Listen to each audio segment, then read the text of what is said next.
السلام علیکم ورحمۃ اللہ وبرکاتہ۔ تمام سسٹرز کے لیے میری اللہ تعالیٰ سے دعا ہے کہ اللہ تعالیٰ آپ سب کو صحت تندرستی والی، ایمان والی اور اسلام والی لمبی زندگی عطا فرمائے۔ تو آج انشاءاللہ ہم سٹارٹ کریں گے اپنا لیسن نمبر 34، آیت نمبر بھی 34 ہے، سورۃ النور مدنیہ اور پارہ نمبر 18۔ تو آئیے اب ہم سٹارٹ کرتے ہیں۔ اعوذ باللہ من الشیطان الرجیم، بسم اللہ الرحمن الرحیم۔ و اور لا البتہ، قد تحقیق، ولقد اور البتہ تحقیق یا پھر اور یقیناً، انزلنا ہم نے نازل کی، انزلنا نازل کی، یہ نا جو ہے یہ متکلم کی ہے، انزلنا ہم نے نازل کی، الیکم آپ کی تمہاری طرف، الیکم تمہاری طرف، یہ کم ضمیر جمع کی ہے یعنی سب کی طرف اشارہ ہے۔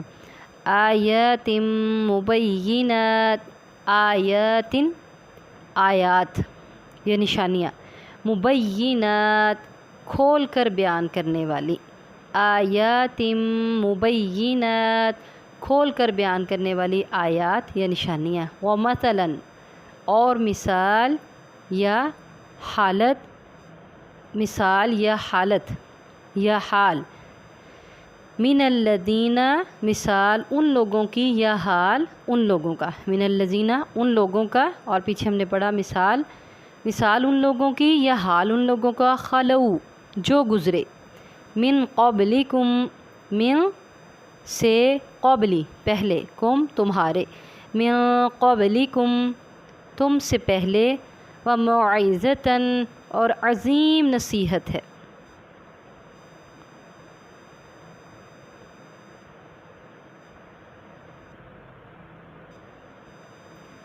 وموعظۃً اور عظیم نصیحت ہے، للمتقین پرہیزگاروں کے لیے، لام زیر لی کا ترجمہ لیے، متقین پرہیزگاروں کے لیے، للمتقین پرہیزگاروں کے لیے۔ تو یہ ہماری آیت نمبر 34 کمپلیٹ ہوئی۔ اب انشاءاللہ ہم اس کی ڈیٹیل کریں گے۔ نحمدہ و نصلی علی رسولہ الکریم، اما بعد۔ آج ہم نے الحمدللہ اپنا لیسن نمبر 34 پڑھا تھا، اور لیسن نمبر 34 میں ہم نے آیت نمبر 34 اور 35 پڑھی تھی۔ اب ہم آیت نمبر 34 اور 35 کی تشریح کریں گے، اس کی تفسیر کریں گے انشاءاللہ العزیز۔ تو پہلے ہم آیت نمبر 34 کی کریں گے۔ 34 میں اللہ تعالیٰ یہ بتا رہے ہیں، وَلَقَدْ أَنزَلْنَا إِلَيْكُمْ آيَاتٍ مُبَيِّنَاتٍ ہم نے تمہاری طرف واضح احکام اور واضح آیات بیان کرنے والی آیات نازل کیں۔ واضح احکام سے مراد کون سے احکام ہیں؟ دیکھیں، جو ہم نے جب سورہ سٹارٹ کی تھی سورہ نور، تب ہم نے زنا کے بارے میں پڑھا، زنا کی اقسام کے بارے میں پڑھا، اس کی سزا کے بارے میں پڑھا، قذف یعنی تہمت لگانے کی حدوں کے بارے میں پڑھا، لعان کا طریقہ پڑھا، لعان کے مسائل پڑھے، معاشرے میں بے حیائی پھیلانے والے کون کون سے ریزنز ہیں، اور ان سے ایوائڈ کر کے ہم معاشرے میں بے حیائی کو کس طرح روک سکتے ہیں، معاشرے میں ہم بے حیائی پھیلنے والے ریزنز کو ختم کر سکتے ہیں، وہ سارا کچھ ہم نے پڑھا، اور یہ ان سے مراد جو ہے واضح احکامات ہیں۔ ابھی ہم انشاءاللہ آگے بھی پڑھیں گے کہ چھوٹے بچوں کے ساتھ ہمیں ماں باپ کو گھر میں کس طریقے سے ان کی تربیت کرنی چاہیے، کیسے ان کو گھر میں رہنا چاہیے۔ تو یہ سارے وہ ریزنز ہوتے ہیں جس کی وجہ سے بے حیائی پھیلتی ہے، تو اللہ تعالیٰ ہمیں ان سارے ریزن سے باز رہنے کا بتا رہے ہیں۔ آگے ہے وَمَثَلًا مِّنَ الَّذِينَ خَلَوْا مِن قَبْلِكُمْ اور ان لوگوں کی مثال جو گزر گئے تم سے پہلے، ان لوگوں کی مثالیں بھی آئیں جو پہلے گزر گئے، یعنی ان ساری قوموں کی ہم نے پڑھا۔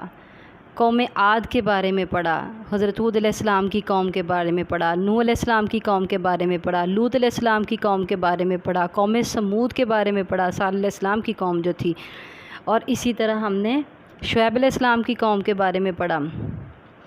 پھر ہم نے حضرت عیسیٰ علیہ السلام کی قوم کے بارے میں پڑھا، انہوں نے ان کے ساتھ کیا کیا، یہودیوں پر ان کی نافرمانیوں کی وجہ سے کون سے عذاب آئے، اور باقی انبیاء ان کی قوموں نے جب ان کے اللہ تعالیٰ کی طرف سے بھیجے ہوئے احکامات، جو اللہ تعالیٰ کی طرف سے بھیجے ہوئے احکامات، ان کی نافرمانی کی گئی جو اللہ تعالیٰ نے انبیاء کے تھرو ہمارے تک بھیجے، لوگوں تک بھیجے، جب ان کی نافرمانی کی گئی تو ان کا کیا انجام ہوا۔ ان کے انجام کے بارے میں اللہ تعالیٰ نے بتایا، تو اللہ تعالیٰ کہتے ہیں مثلا من الذین خلوا من قبلکم، اور ان لوگوں کی مثالیں بھی بیان کی جو تم سے پہلے گزر گئے۔ اب وہ مثالیں کیا ہیں؟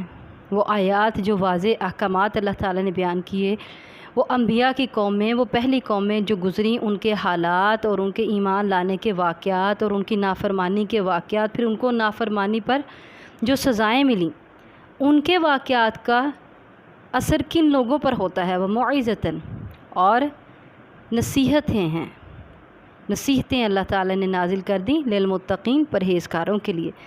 یہ ساری آیات اور یہ جو پچھلی قوموں کے واقعات گزرے وہ سب کس کے لیے نصیحتیں ہیں؟ پرہیزگاروں کے لیے۔ پرہیزگار لوگ، متقی لوگ، اللہ تعالیٰ کا تقوی اختیار کرنے والے، اللہ تعالیٰ سے ڈرنے والے، گناہوں سے باز رہنے والے، اللہ تعالیٰ کی خوشنودی حاصل کرنے والے لوگوں کے لیے ان میں نصیحتیں ہیں۔